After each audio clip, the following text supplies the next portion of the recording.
أعوذ بالله من الشيطان الرجيم. قل هذه سبيلي أدعو إلى الله على بصيرة أنا ومن اتبعني وسبحان الله وما أنا من المشركين.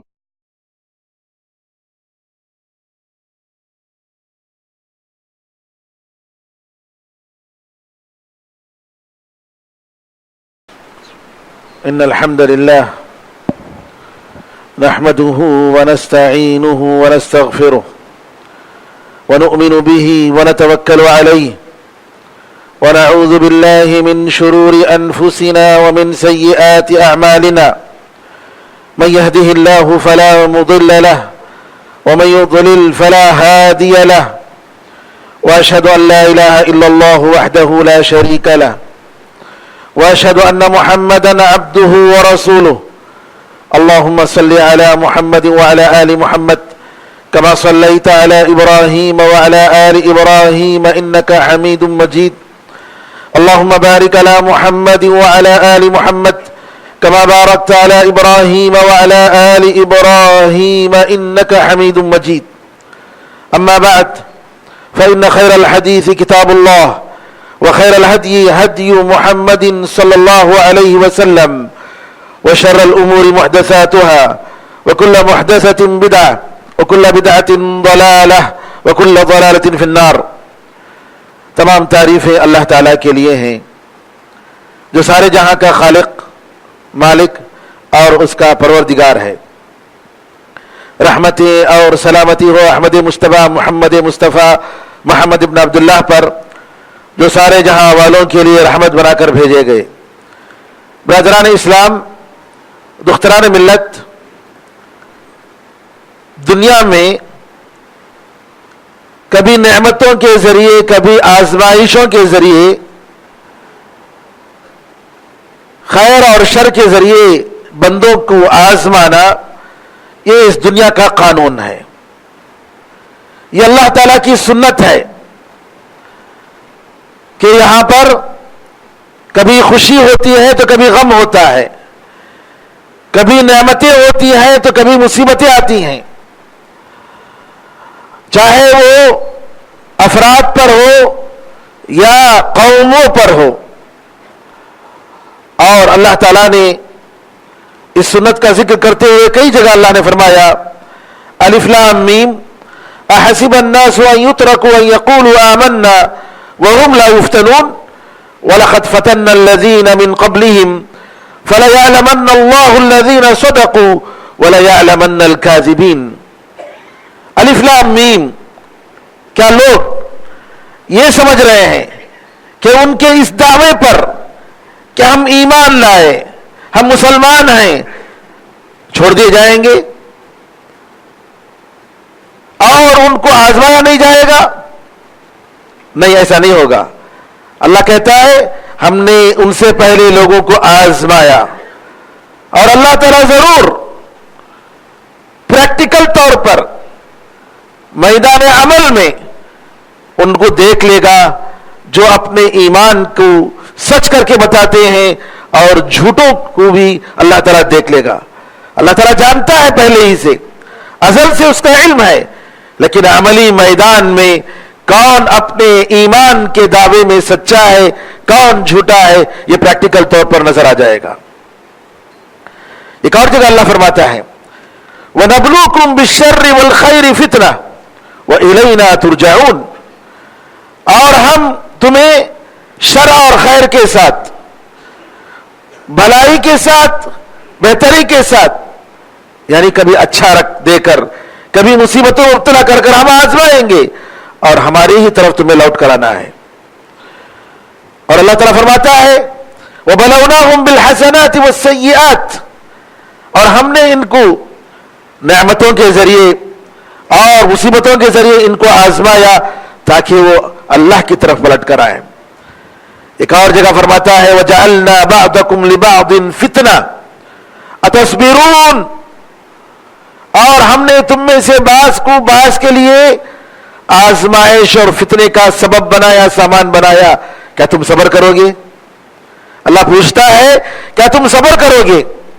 میرے بزرگوں، میرے بھائیوں، یہاں پر اللہ تعالیٰ کی جو نعمتیں آتی ہیں یہ اللہ تعالیٰ کی بندگی پر، اس کی توحید پر، اس کے نبی کریم صلی اللہ علیہ وسلم کی سنت کو قائم کرنے پر، اسلام کو مضبوطی سے تھامنے پر، نبی کریم صلی اللہ علیہ وسلم کے طریقے کو مضبوطی سے تھامنے پر اللہ کی مدد آتی ہے، اللہ تعالیٰ کی طرف سے نصرت ملتی ہے.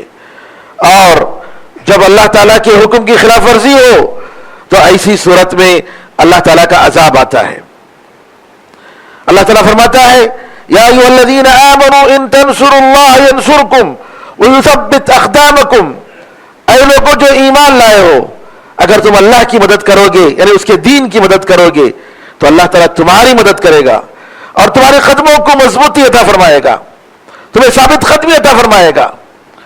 اور میرے بھائیوں، اللہ تعالیٰ نے بہت ساری جگہوں میں اپنے کلام پاک میں ہم سے پہلے قوموں پر جو عذاب آیا وہ کیوں آیا اس کا ذکر کرتے ہوئے فرماتا ہے کہ ان کے گناہیں، ان کا کفر، ان کی نافرمانیاں، ان کی بدعمالیاں یہ سبب تھی جس کی وجہ سے ان پر عذاب آیا.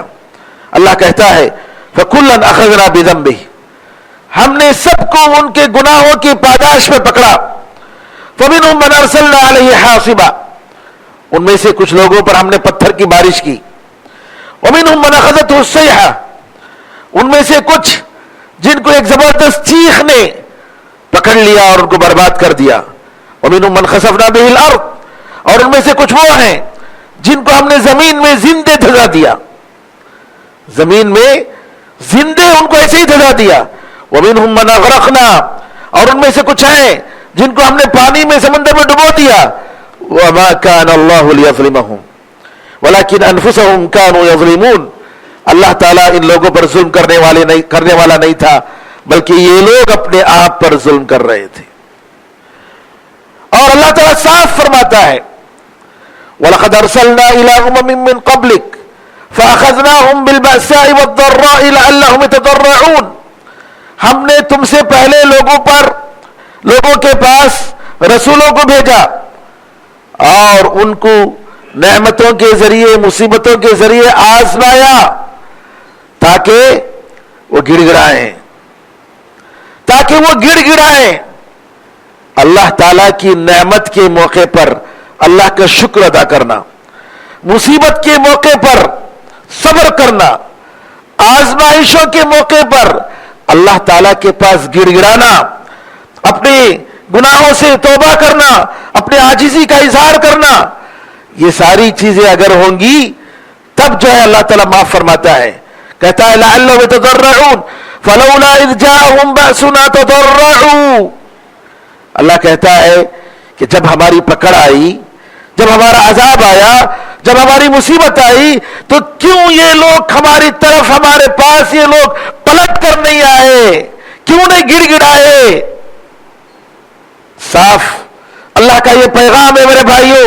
فلولا اذ جاءهم بأسنا تضرعوا، جب اللہ تعالیٰ کی پکڑ آئی، جب ہماری مصیبت آئی، کیوں یہ لوگ گڑ گڑائے نہیں. اللہ تعالیٰ پوچھ رہا ہے کیوں تم لوگ گڑ گڑائے نہیں، کیوں تم میرے پاس واپس نہیں آئے، کیوں تم نے توبہ نہیں کیا، کیوں تم نے اپنے گناہوں کی معافی نہیں مانگی، کیوں تم نے اپنے فرائض کو ادا کرنے کی کوشش نہیں کی. وَلَكِنْ قَسَتْ قُلُوبُهُمْ، لیکن کیا ہوا، ان کے دل سخت ہو گئے، ان کے گناہوں کی وجہ سے ان کے دل سخت ہو گئے. وَزَيَّنَ لَهُمُ الشَّيْطَانُ مَا كَانُوا يَعْمَلُونَ، اور جو کچھ بھی وہ عمل کر رہے تھے شیطان نے ان کو خوبصورت کر کے بتایا.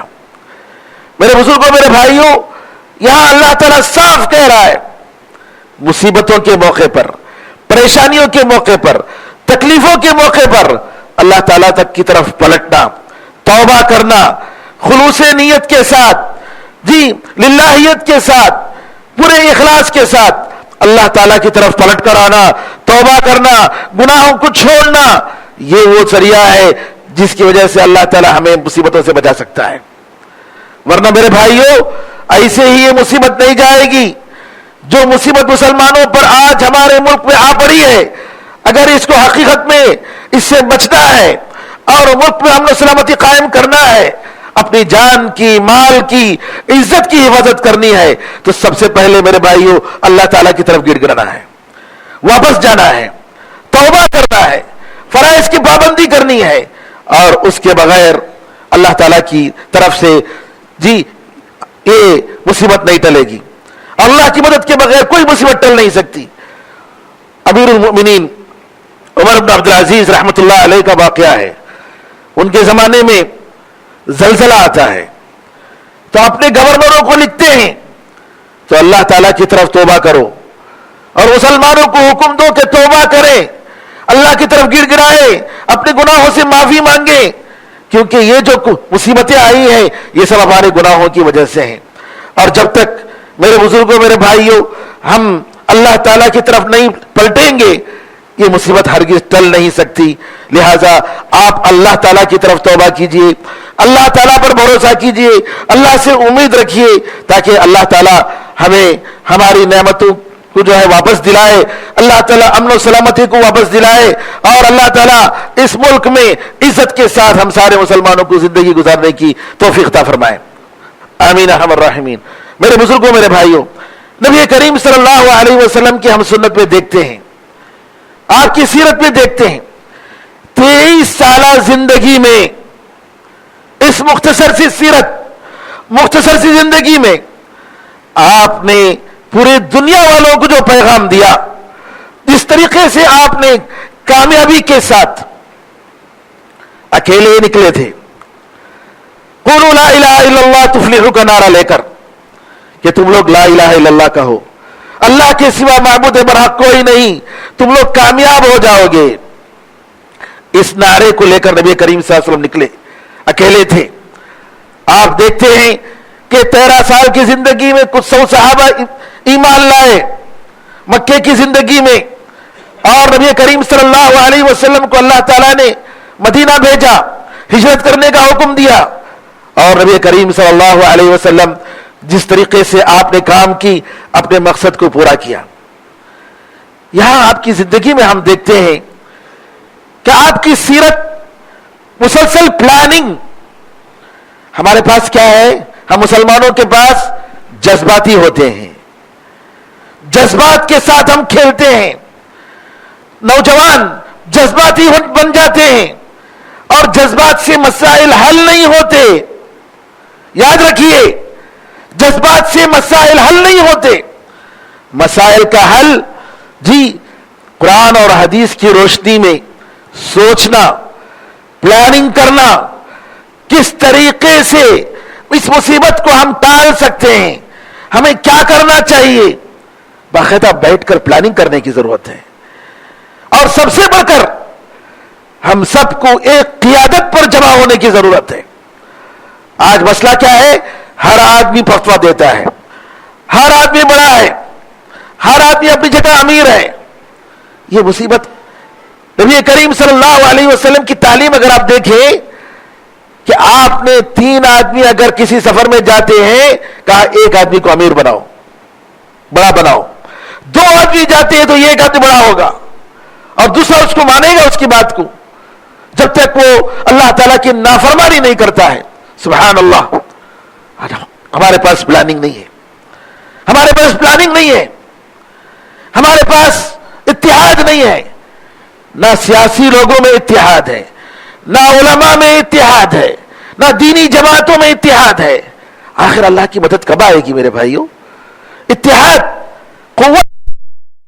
ایک قوت ہے جس کے ایک قیادت پر کہ سارے مسلمان جمع ہو جائیں، سارے مسلمان حرکت میں آئیں، اور یہ قیادت سب کی نمائندگی کرے۔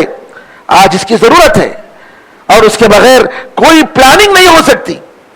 ہم آج فرقوں میں بٹے ہوئے ہیں، ہمارے ہزاروں مسائل ہوں گے ہیں، لیکن جب یہ مصیبت مشترکہ مصیبت ہے، یہ کسی جماعت کے ساتھ اس کا تعلق نہیں ہے، کسی فرقے کے ساتھ اس کا تعلق نہیں ہے، بلکہ غیر مسلموں کے ساتھ بھی اس کا تعلق ہے، مظلوموں کے ساتھ اس کا تعلق ہے، جن پر ظلم کیا گیا ہے، اور جن کو یہ عقیدہ سمجھا گیا ہے کہ یہ لوگ پچھلی ذات کے لوگ ہیں. ذات پات پر، دین پر، مذہب پر انسانیت کو بانٹنا یہ کسی بھی طریقے سے جائز نہیں. لہذا اگر ہم اپنے دستور کو واپس لانا چاہتے ہیں، اگر ہمارے حقوق چاہتے ہیں، تو میرے بھائیوں نبی کریم صلی اللہ علیہ وسلم کی سیرت کو دیکھیے آپ نے کس طریقے سے سب سے پہلے ٹارگٹ آپ نے متعین کیا، پیغام کو پہنچانا ہے، اللہ کے پیغام کو پہنچانا ہے. یہی ہمارا ٹارگٹ ہے میرے بھائیوں، یہی ہمارا ٹارگٹ ہے، اللہ کے پیغام کو انسانیت تک پہنچانا. اللہ تعالیٰ نے جو توحید کا پیغام دیا ہے ہم سب کے لیے نکل کر آئے ہیں، مسلمانوں کے لیے صرف نہیں ہے، ہم ساری انسانیت کے لیے ہیں، ساری انسانیت کی فلاح و بہبودی کے لیے ہیں. کسی بھی قسم کے ظلم اور کسی بھی قسم کی نعوذ باللہ زبردستی اور شدت اور دہشت گردی یہ قابل قبول نہیں ہے. سب کے ساتھ انصاف اور سب کو اس کا حق دلانا یہ ہم مسلمانوں کا فرض ہے. لہذا میرے بھائیوں یہ ہمارا پیغام ہے کہ اللہ کے اس پیغام کو جس میں جیسا کہ ربعی ابن عامر نے کہا بڑے بادشاہ کے پاس، رستم کے پاس کہا کہ اس نے سوال کیا کس لیے تم آئے ہو؟ کہا کہ ہمیں اللہ تعالیٰ نے اپنے رسول کو بھیجا، اللہ تعالیٰ نے اپنے رسول کو بھیجا تاکہ ہم سارے دینوں کے ظلم سے لوگوں کو نکال کر اسلام کے انصاف کی طرف لوگوں کو لے کر آئے. سارے مذاہب اور ادیان میں جو ظلم ہے اس ظلم سے لوگوں کو نکال کر عدل الاسلام من جور الادیان الى عدل الاسلام، دنیا کے جو بنائے ہوئے جو مذاہب ہیں، جو بگڑے گئے ہوئے مذاہب ہیں، ان مذاہب میں جو ظلم ہے اس سے نکال کر اسلام کے انصاف کی طرف لانے کے لیے اللہ تعالیٰ نے ہماری طرف رسول کو بھیجا اور کہا من ضیق الدنیا الى سعۃ الآخرہ. کہا کہ دنیا کی جو تنگی ہے اس تنگی سے نکال کر آخرت کی وسعت جہاں ایک ایک جنت میں ایک ایک مومن کو زمین کی وسعت کے مطابق جنت دی جائے گی، اس آخرت کی وسعت کی طرف لوگوں کو بلانے کے لیے اللہ تعالیٰ نے ہمیں بھیجا ہے. اور کہا کہ لوگوں کے مخلوقات کی عبادت سے نکال کر اللہ کی، خالق کی، ساری دنیا کو پیدا کرنے والے ایک اللہ تعالیٰ کی عبادت کے لیے اللہ تعالیٰ نے ہمیں بھیجا ہے. اس کے علاوہ ہمارا کوئی پیغام نہیں. یہ ہمارا پیغام ہے، یہ ہمارا ٹارگٹ ہے. ظلم دور کرنا، لوگوں کو بتانا کہ اس کے علاوہ دوسری دنیا ہے، دنیا یہاں ختم نہیں ہو جاتی، دنیا یہاں ختم نہیں ہو جاتی اور یہاں ہم چند دنوں کے لیے آزمائش کے لیے ہم بھیجے گئے ہیں. حقیقت میں وہ آخرت ہے جو باقی رہنے والی ہے. تو لہٰذا میرے بھائیوں توحید کی دعوت کے لیے، اس پیغام کو پہنچانے کے لیے اللہ تعالیٰ نے مسلمانوں کو پیدا کیا ہے. تو سب سے پہلے ٹارگٹ متعین کرنا چاہیے. ٹارگٹ متعین کرنے کے بعد پلاننگ میں آپ دیکھیں گے کہ نبی کریم صلی اللہ علیہ وسلم نے 4 چیزوں کو اپنایا. سب سے پہلے آپ کی طرف جو بھی پیغام اللہ کی طرف سے آیا وہ لوگوں تک پہنچا دیا، امانت کے ساتھ کسی بھی خیانت کے بغیر. یہ اللہ کا پیغام. علماء نے کہا کہ زینب بنت جحش رضی اللہ تعالی عنہ کا جو نکاح کا جو واقعہ ہے، زید بن حارثہ جو آپ کے غلام تھے پھر منہ بولے بیٹے بنائے گئے. انہوں نے شادی کی لیکن دونوں ان کی نہیں بن رہی تھی اور وہ طلاق دینا چاہ رہے تھے، لیکن نبی کریم صلی اللہ علیہ وسلم کہہ رہے تھے کہ طلاق مت دو. ان کو ڈر تھا کہ کہیں اللہ تعالیٰ زید بن حارثہ اگر طلاق دے دیں گے تو اللہ تعالیٰ نبی کریم صلی اللہ علیہ وسلم کو یہ حکم دے گا کہ تم شادی کر لو. اللہ تعالیٰ نے قرآن میں فرمایا وَتُخْفِي فِي نَفْسِكَ مَا اللَّهُ مُبْدِي وَتَخْشَى النَّاسَ وَاللَّهُ أَحَقُّ أَن تَخْشَى. اللہ نے کہا کہ تم اپنے نفس میں، اپنے دل میں وہ چیز چھپا رہے تھے جس کو اللہ تعالیٰ ظاہر کرنے والا تھا. اے محمد تم ان لوگوں سے ڈر رہے تھے اور جبکہ اللہ تعالیٰ زیادہ بہتر تھا کہ اس سے ڈرا جائے. لوگوں نے، علماء نے کہا اگر نبی کریم صلی اللہ علیہ وسلم قرآن کریم کی کسی آیت کو چھپائے ہوتے، اس آیت کو چھپائے ہوتے، اس آیت کو چھپائے ہوتے، لیکن اللہ تعالیٰ نے جس طریقے سے قرآن کریم کو نازل فرمایا نبی کریم صلی اللہ علیہ وسلم نے پہنچایا۔ میرے بزرگوں، تو رسالت، پیغام پہنچانا یہ ہمارا فریضہ ہے، یہ ہمارا فریضہ ہے۔ نمبر 2، اس پیغام سے متاثر ہو کر لوگوں کو اللہ سے جوڑنا، لوگوں کو اللہ سے جوڑنا۔ تیسری چیز، عدل اور انصاف قائم کرنا۔ چوتھی چیز، ایک ایسا جنریشن تیار کرنا جو اللہ پر ایمان لانے والا ہو، اور وہ ایمان لانے والا یہ جو جنریشن، جو نسل ہوگی، یہ جو ہے دوسروں تک پیغام پہنچائے گی۔ اتنا ہی کیا نبی کریم صلی اللہ علیہ وسلم نے۔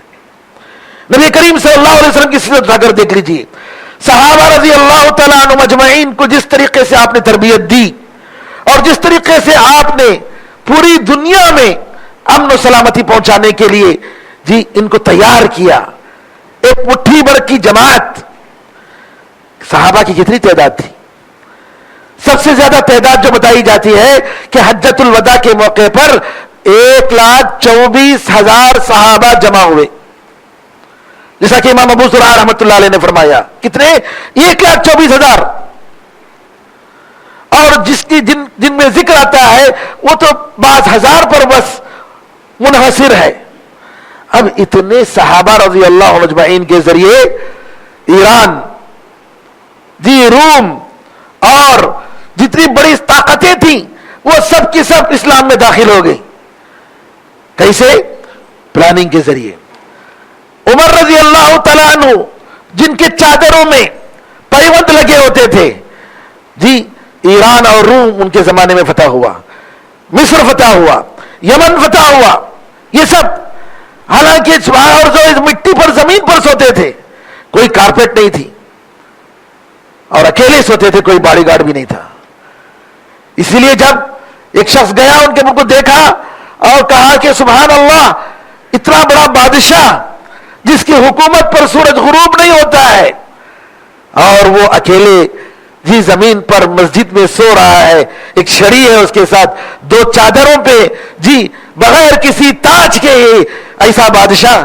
کہا کہ تو نے اللہ سے ڈرا تو تیری قوم تجھ سے ڈر رہی ہے، تیری قوم تجھ سے ڈر رہی ہے۔ میرے بزرگوں، میرے بھائیوں، یہ جو اسلام نے جو مثال پیش کی ہے، انصاف اگر چاہیے، حقوق اگر چاہیے، تو یہ ہمارا فریضہ ہے کہ ہم نبی کریم صلی اللہ علیہ وسلم کی سنت کے مطابق ہم پلاننگ کریں۔ پلاننگ میں بہت ساری باتیں آتی ہیں۔ سب سے پہلی بات کہ اس پیغام کو ہم دوسروں تک کیسے پہنچائیں۔ یہ وقت ہے میرے بھائیوں جہاں ہمیں توبہ کرنے کی ضرورت ہے، انفرادی طور پر، اجتماعی طور پر، مسجدوں میں، سینٹروں میں، جی اور دینی جماعتیں، ان کو چاہیے کہ وہ حرکت میں آئیں اور اپنے فریضے کو سمجھیں، اور امر بالمعروف اور نہی عن المنکر، نیکی کا حکم دینا، برائی سے روکنا، اس کام کو آگے بڑھائیں، تیز کریں۔ جتنا ممکن ہو توحید کی طرف لوگوں کو دعوت دی جائے، انصاف کا پیغام دیا جائے، لوگوں کے حقوق بتائے جائیں، جہاں تک، کیونکہ اسی میں اللہ تعالیٰ ہمارے لیے خیر رکھے گا۔ اور اسی طریقے سے ضرورت ہے اس بات کی کہ ہم اپنے آپ کی اصلاح کریں، ہم اپنے آپ، اپنی ذات سے اصلاح کا کام شروع ہو، اپنے گھر سے اصلاح کا کام شروع ہو، اپنے محلے سے اصلاح کا کام شروع ہو، اور اس طریقے سے توحید کو پھیلانے کی ہم کوشش کریں۔ اسی طریقے سے ہم دیکھیں گے کہ نبی کریم صلی اللہ علیہ وسلم کی سیرت میں آپ لوگوں کو چنتے تھے، لوگوں کو چن کر ان کی صلاحیت کے مطابق کام دیتے تھے۔ ذات السلاسل نام کے ایک جنگ میں نبی کریم صلی اللہ علیہ وسلم عمرو بن العاص رضی اللہ عنہ کو کمانڈر بنا کر بھیجتے ہیں، ایک ہی سال ہوا جبکہ مسلمان ہو کر، ان کے اندر وہ صلاحیت تھی۔ اس طریقے سے ہر آدمی کے پاس، آپ کے پاس جو صلاحیت، صلاحیت ہے، اس کے ذریعے اسلام کے اس پیغام کو دوسروں تک پہنچائیے۔ پلاننگ میں بہت ساری باتیں آتی ہیں۔ سب سے پہلی بات کہ اس پیغام کو ہم دوسروں تک کیسے پہنچائیں۔ یہ وقت ہے میرے بھائیوں جہاں ہمیں توبہ کرنے کی ضرورت ہے، انفرادی طور پر، اجتماعی طور پر، مسجدوں میں، جی اور دینی جماعتیں، ان کو چاہیے کہ وہ حرکت میں آئیں اور اپنے فریضے کو سمجھیں، اور امر بالمعروف اور نہی عن المنکر، نیکی کا حکم دینا، برائی سے روکنا، اس کام کو آگے بڑھائیں۔ آپ آئی ٹی کے میدان میں ہیں، آپ کیا کر سکتے ہیں انصاف دلانے کے لیے؟ کس طریقے سے آپ خدمت کر سکتے ہیں؟ آپ کسی میڈیا کے میدان میں ہیں تو آپ کیا کر سکتے ہیں؟ کسی گورنمنٹ کے ادارے میں ہیں تو آپ کیا کر سکتے ہیں؟ آپ تاجر ہیں تو آپ کیا کر سکتے ہیں؟ ہر آدمی کو چاہیے کہ اپنی اپنی صلاحیت کے مطابق اس فریضے کو بہتر طریقے سے نبھانے کی کوشش کرے. اسی طریقے سے میرے بزرگوں، میرے بھائیوں، نبی کریم صلی اللہ علیہ وسلم جیسا کہ میں نے بتایا کہ ایک دستور تیار کرنا، یہ ہمارا مقصد ہونا چاہیے. ہمارے اولاد کو ہم اسلام کی اور نبی کریم صلی اللہ علیہ وسلم کی سنت کی ہم ترغیب دلائیں، قرآن کو یاد کرائیں، نبی کریم صلی اللہ علیہ وسلم کے اخلاق ان کے زندگیوں میں آئے، اللہ کا خوف آئے. آج ایک ٹیلی فون نے، موبائل نے لوگوں کی، نوجوانوں کی، بچوں کی زندگی برباد کر دی ہے. ہمیں چوکنا ہونے کی ضرورت ہے، ہمیں توبہ کی ضرورت ہے. یہ لمٹ ہونا چاہیے اس کے استعمال کا، یہ نہیں کہ ہر ایک کو جو ہے موبائل دے دیا جائے. بہرحال یہ ایسی چیزیں ہیں کہ پلاننگ کے بغیر کوئی کام نہیں ہوگا. اور اس پلاننگ میں میرے بھائیوں سب سے بڑا کام جو ہمیں کرنے کا ہے کہ غیر مسلموں کو اپنا ساتھ لینا ہے. جیسا کہ میں نے گزشتہ خطبے میں بتایا تھا کہ غیر مسلم حضرات جی یہ بہت سارے مظلوم ہیں جی، ان کو ہمیں ساتھ لینے کی ضرورت ہے. اور یہ جو ہے مسلمانوں کو بچانے کی بات نہیں ہے، بلکہ دستور کو بچانے کی بات کے لیے، انسانیت کو بچانے کی بات کے لیے، حقوق اور رائٹس کے لیے جو ہے ہمیں جی اپنا حق استعمال کرنا ہے اور جائز طریقے سے، پرامن طریقے سے مطالبہ کرنا ہے. اللہ تعالیٰ سے دعا ہے کہ اللہ تعالیٰ سارے مسلمانوں کی اور معصوموں کی حفاظت فرمائے، ان کی جان کی حفاظت فرمائے، ان کے مال کی حفاظت فرمائے. علی اللہ توکلنا ربنا لا تجعلنا فتنة للقوم الظالمین ونجنا برحمتك من القوم الكافرین. اللهم انصر الاسلام والمسلمین، اللهم اعز الاسلام والمسلمین، اللهم اذل الكفر والكافرین، اللهم دمر دیارهم، اللهم شتت شملهم، اللهم فرق جمعهم، اللهم خالف بين كلمتهم، اللهم اجعل تدميرهم في تدبيرهم، اللهم اجعل تدميرهم في تدبيرهم يا قوي يا عزيز يا ارحم الراحمين.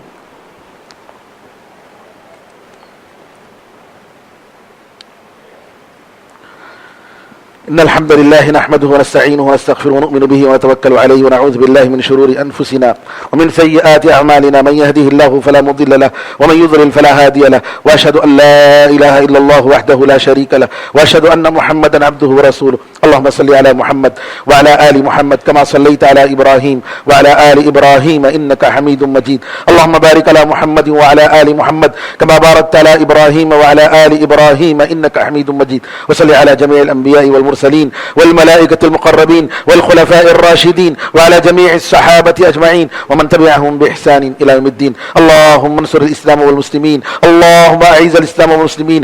عباد الله رحمكم الله، إن الله يأمر بالعدل والإحسان وإيتاء ذي القربى وينهى عن الفحشاء والمنكر والبغي يعظكم لعلكم تذكرون. فاذكروا الله يذكركم وادعوه يستجب لكم، وذكر الله أعلى وأولى وأعز وجل وهم وتم أكبر.